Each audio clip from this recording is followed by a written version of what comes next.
Hello बच्चों, नमस्कार। आप सभी बच्चों का हमारे YouTube channel target math bye Jagdish sir में स्वागत है। आज हम स्क्वायर रूट का पार्ट नंबर 2 पढ़ेंगे। स्क्वायर रूट का पार्ट नंबर 2 पढ़ेंगे। इसके पहले ऑलरेडी हम स्क्वायर रूट पढ़ चुके हैं, लेकिन वो प्राइम फैक्टराइजेशन मेथड के द्वारा पढ़े हैं। और इसमें जो हम पढ़ेंगे वो डिवीजन मेथड के द्वारा, इसे लॉन्ग डिवीजन मेथड भी बोलते हैं। इसको हम पढ़ेंगे। इसके अंतर्गत हम स्क्वायर रूट कैसे निकालते हैं ये हम जानेंगे। जैसे कि दिया गया है, find the square root by division method. Find the square root by division method, यानी हमें स्क्वायर रूट निकालना है और भाग विधि करना है, यानी भाग विधि के द्वारा वर्गमूल ज्ञात करना। स्क्वायर रूट का मतलब होता है, इसे हिंदी में वर्गमूल कहते हैं। तो स्क्वायर रूट के द्वारा भाग विधि के द्वारा वर्गमूल कैसे ज्ञात करेंगे, चलते हैं हम इसे जानते हैं। सबसे पहले हमारा एक एग्जाम्पल है 64। सबसे पहले छोटा एग्जाम्पल है, फिर इससे बड़ा, ऐसे ऐसे पहले हम छोटा पढ़ेंगे, फिर उसके बाद में बड़ा पढ़ेंगे। जैसे कि 64 है, इसमें हम ऐसे लिख लेते हैं 64।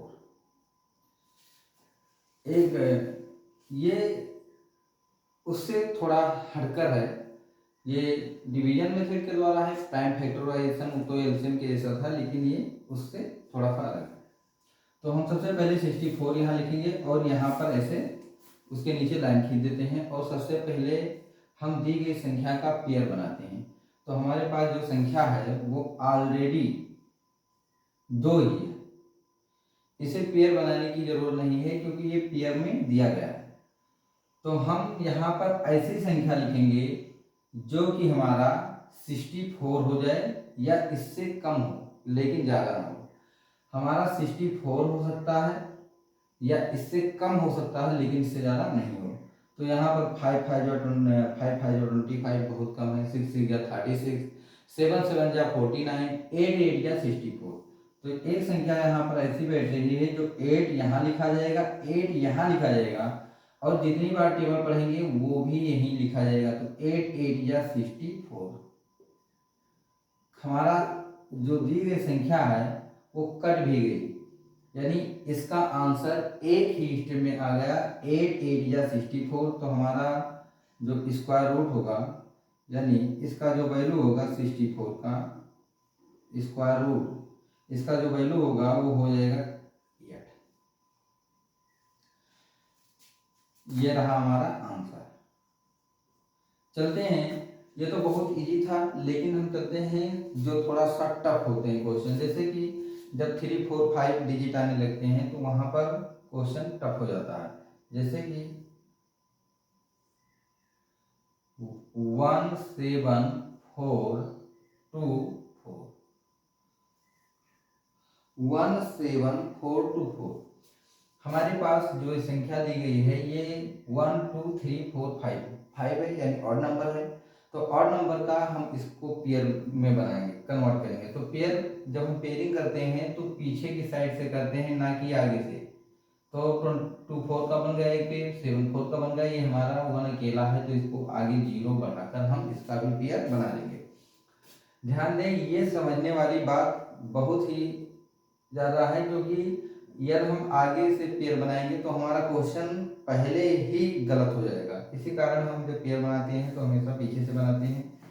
जैसे कि अब हम यहाँ पर ऐसी संख्या लिखेंगे जो, और वही संख्या यहाँ लिखा जाएगा, यानी दोनों के केस में संख्याएं यही लिखी जाएंगी और उसका उतने टाइम मल्टीप्लाई किया जाएगा और वही संख्या यहाँ भी नोट किया जाएगा। जैसे 1 1 और यहाँ पर 1 1 1 जा 1, ये हो गई, ये संख्या कट गई। अब अगले स्टेप में हम यहाँ ये जो दी गई है दोनों 1 1 संख्या, इसको हम प्लस कर लेंगे। प्लस करने के बाद में यहाँ हम नोट कर देंगे। अगले स्टेप में हम नोट करेंगे कि 7 4 74। स्क्वायर रूट में डिवीजन में 1 टाइम में केवल 1 नंबर ही नोट किया जाता है। डिवीजन मेथड में डिवाइड करते समय एक बार में केवल एक संख्या उतारते हैं, लेकिन जब हम स्क्वायर रूट निकालते हैं तो 1 टाइम में 2 डिजिट नोट करते हैं। तो यहाँ पर हम ऐसी संख्या रखेंगे जिसको वही संख्या सेम यहाँ दोनों जगह रखी जाएगी और उसको मल्टीप्लाई कराने पर 74 या तो आ जाए या इससे कम रहे, लेकिन इससे ऊपर नहीं होनी चाहिए। 2 हम रखेंगे तो 22 2 क्या होता है 44, यानी बहुत कम है। हम यहाँ 3 रख देंगे, 3, तो यहाँ भी हमें 3 रखना पड़ेगा। तो इसको मल्टीप्लाई कराएंगे, 3 3 या 9, 3 2 या 6, तो हो गया 69, और ठीक भी है क्योंकि इससे कम भी है।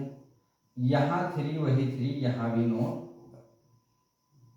फिर हम क्या करते हैं, माइनस कर लेते हैं, तो यहाँ पर होगा 14, 14 माइनस 9 करेंगे तो कितना हो जाएगा 5, 6 में से 6 गया कैंसिल। इसको हम पुनः ऐड कर देंगे, 3 3 6 2। अब इसके बाद में 2 4 आएगा, कितना आएगा 2 4। अब देखिए हमारे पास संख्या जो है 4 या तो 8 रखने पर लास्ट में 4 आता है या 2 रखने पर 4 आता है।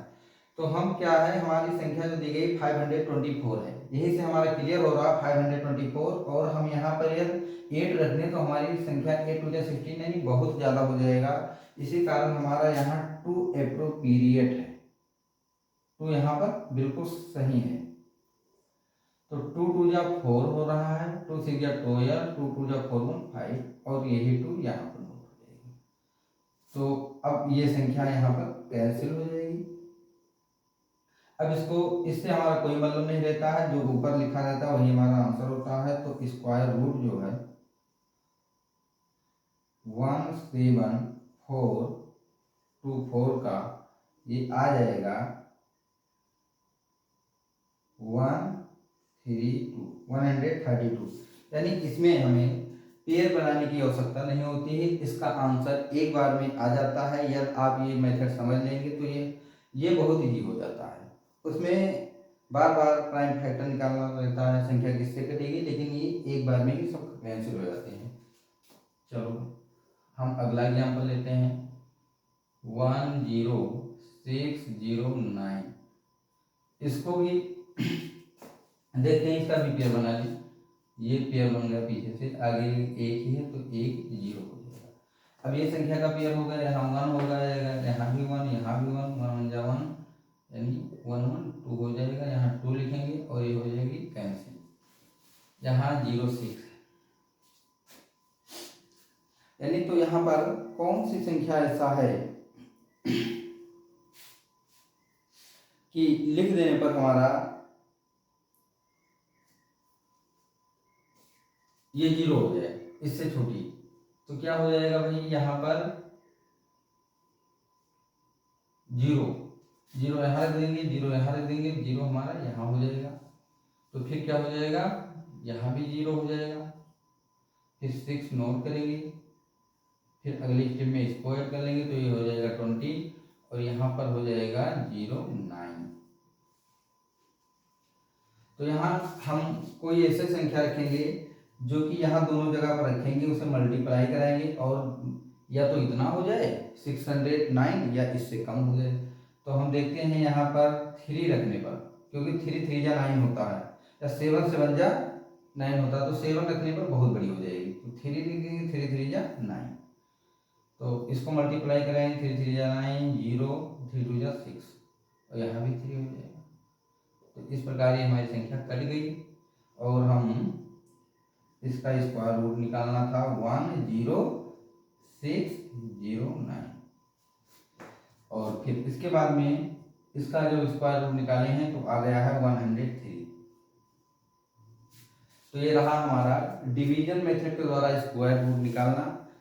यदि आप इसको एक बार पढ़िए, अगर ना समझ में आए तो दोबारा पढ़ सकते हैं, और उसके बाद में अगर कोई समस्या हो तो आप कमेंट बॉक्स में लिख सकते हैं, उसका जवाब दिया जाएगा। और चलते हैं हम दूसरे वीडियो में मिलते हैं, तब तक के लिए धन्यवाद।